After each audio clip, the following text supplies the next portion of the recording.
The organisation of the proletarians into a class, and consequently into a political party, is continually being upset again by the competition between the workers themselves.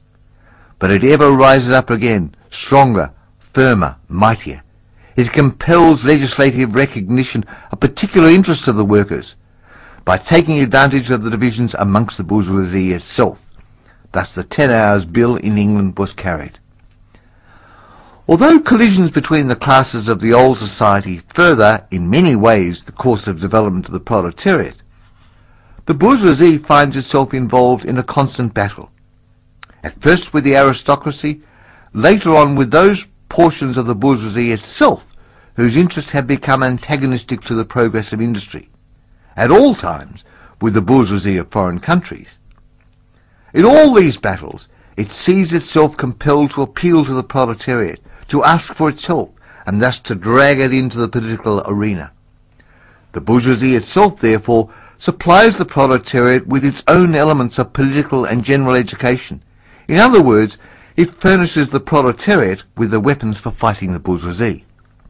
Further, as we've already seen, entire sections of the ruling class are, by the advance of industry, precipitated into the proletariat, or at least threatened in their conditions of existence.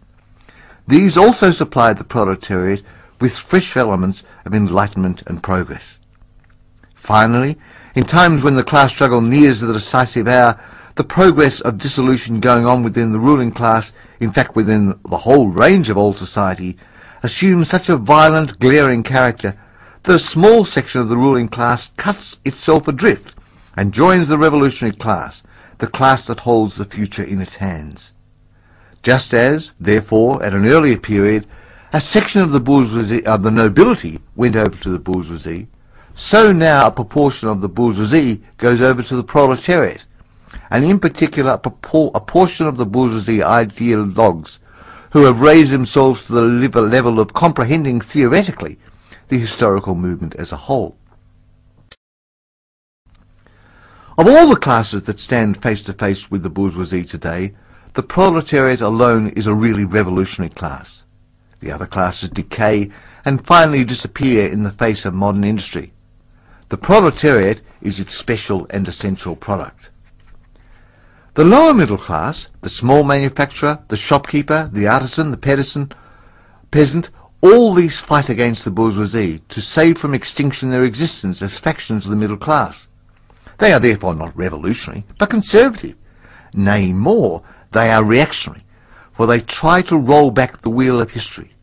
If by chance they are revolutionary, they are only so in view of their impending transfer into the proletariat. Thus they defend not their present, but their future interests. They desert their own standpoint to place themselves as that of the proletariat. The dangerous class, the social scum, that passively rotten mass thrown off by the lowest layers of old society, may here and there be swept into the movement by a proletarian revolution. Its conditions of life, however, prepare it far more for the part of a bribed tool of a reactionary intrigue. In the conditions of the proletariat, those of old society at large are already virtually swamped. The proletarian is without property, his relation to his wife and children has no longer anything in common with the bourgeois family relations, modern industrial labour, modern subjection to capital, the same in England as in France, in America as in Germany, has stripped him of every trace of national character. Law, morality, religion are to him so many bourgeois prejudices, behind which lurk in ambush just as many bourgeois interests. All the preceding classes that have got the upper hand sought to fortify their already acquired status by subjecting society at large to their conditions of appropriation. The proletarians cannot become masters of the productive forces of society except by abolishing their own previous mode of appropriation, and thus also every other previous mode of appropriation. They have nothing of their own to secure and to fortify. Their mission is to destroy all previous securities for and insurances of individual property. All previous historical movements were movements of minorities, or in the interests of minorities. The proletarian movement is the self-conscious, independent movement of the immense majority in the interests of the immense majority. The proletariat, the lowest stratum of our present society, cannot stir, cannot raise itself up without the whole superincumbent strata of official society being sprung into the air. Though not in substance, yet in form, the struggle of the proletariat with the bourgeoisie is at first a national struggle. The proletariat of each country must, of course, first of all settle matters with its own bourgeoisie.